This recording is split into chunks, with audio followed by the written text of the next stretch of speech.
Back in the good old USA, Motorola has launched the Droid 2, possibly coming to Europe at some point too. Clever Money says as the Droid Pro. You'll remember the original Droid did so under the Milestone brand.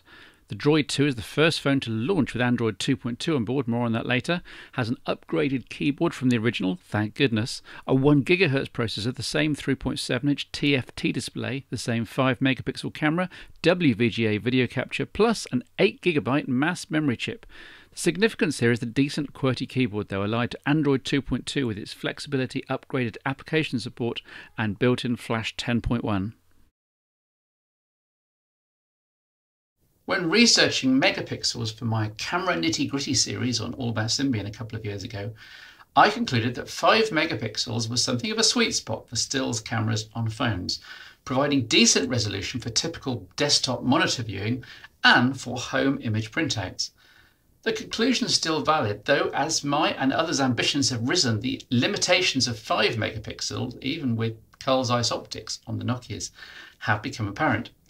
You see, printing or displaying a 5 megapixel image in its entirety isn't a problem. But once you decide to crop your lovely shot to eliminate that lamppost or rubbish bin, or simply to get closer to your subject's face or expression, your nice 5 megapixel image is going to end up at about 2 megapixels, or maybe much less. And then you're definitely looking at blockiness and artifacts when printed, or displayed at any kind of decent size.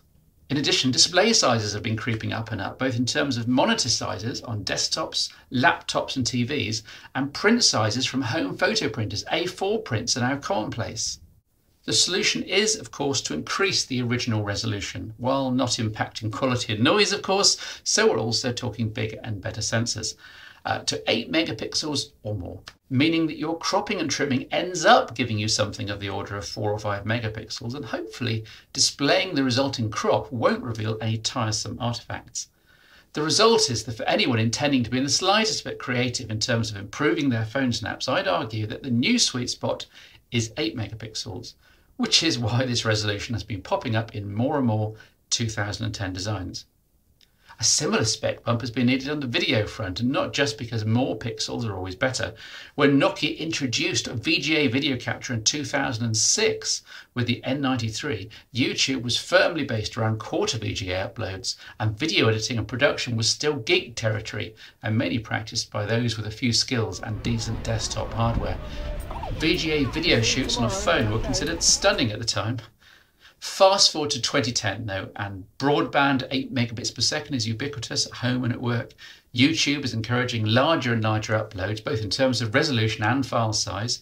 HD TVs are found in many homes. HDMI is becoming widespread as an interface, and there's a genuine expectation that even home video should look good enough to be, quote, broadcast.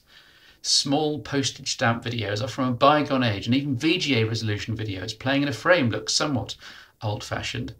There's generally now processor power to spare for playing high-res videos, even if the phones themselves aren't quite up to displaying even 720p videos at full resolution just yet.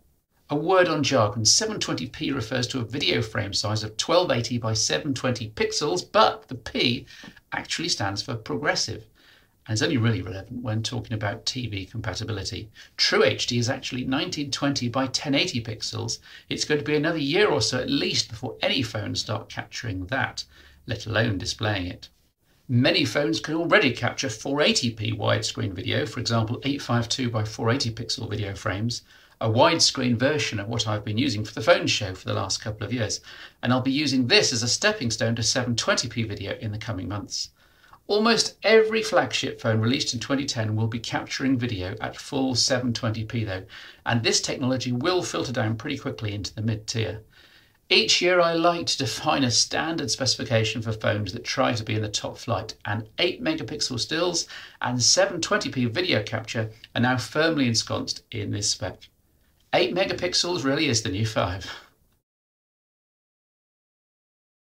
My name is Raphael, in the south of France, and you might remember several months ago I did a review of the Nokia N86. Well, now you know the N8 is coming, it's without a doubt gonna be my next phone, but I wanted something a little different, and I bought for 100 euros a second-hand Sony Ericsson Vivaz. I know you don't really like this phone, Steve, because the implementation of the Symbian operating system made by Sony Ericsson is rather clunky and not really elegant. But there is a lot of things that I love with this phone. First, of course, it's the design. It's really slim when you compare it to the 5800. It's really thinner. And it takes 720p video, and they are really good. The quality is excellent. The photos are average, okay, but there is no flash, so just like the iPhone or the Samsung Galaxy S, you won't do great shots in low light condition. Other than that, I really like the home screen system made by Sony Ericsson, when you can swipe between home screen and set according to what you need or what you like, and it was really pleasant. But since the last firmware, you also have new home screens, and one of them is a new road-sync home screen where I have my mail and my agenda. The problem, of course, is that Sony Ericsson made no effort to do good things with the Symbian user interface, unlike Nokia. So the keyboard doesn't rotate automatically to landscape query. You don't have kinetic scrolling, but thanks to the 5 home screen, you can actually kind of bypass the quirky Symbian interface, and that's okay. Honestly, that's really okay. You've got this 5 home screen, the 4 shortcuts. You go directly to the media applications, but you have a kinetic scrolling. It uses your album art, and it's really pleasant to use it. So that's why I'm using the Vivaz now, because it has good points, and in some area it's better than my actual Nokia N86, and I try to avoid the Symbian user interface at most. And you know, honestly, sometimes you don't care about the operating system of your phone. You just want something thin and sexy you will be proud to show to your friend.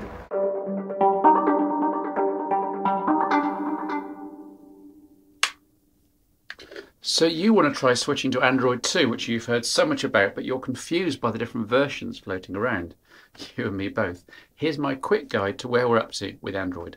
Version 1.5, dubbed Cupcake, as here on the GW620 from LG, introduced video recording, YouTube uploading and A2DP, but it's now rather old, rather slow, and many current Android applications will not work with it. Best avoid it.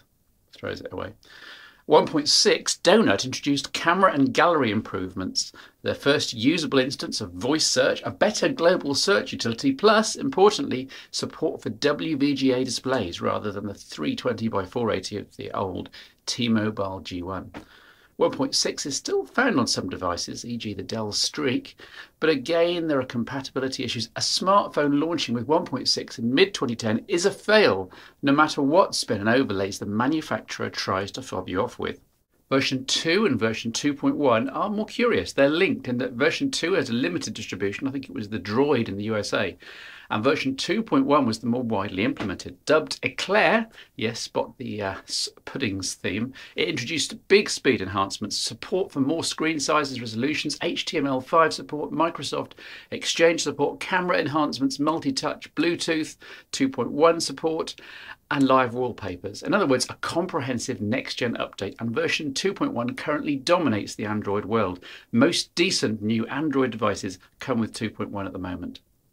Version 2.2, dubbed Froyo, frozen yogurt, made its debut with the Droid 2, which you saw earlier in the show, in the USA.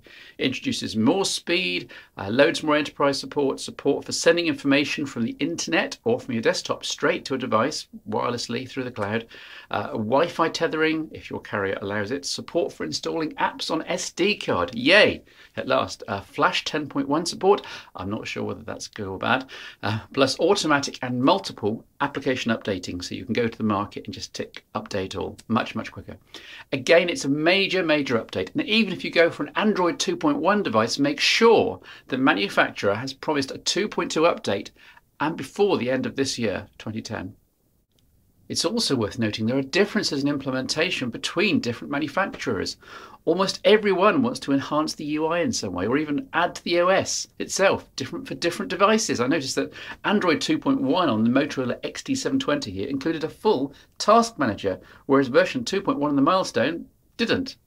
Go figure. Android is currently very fragmented despite all its initial ideals.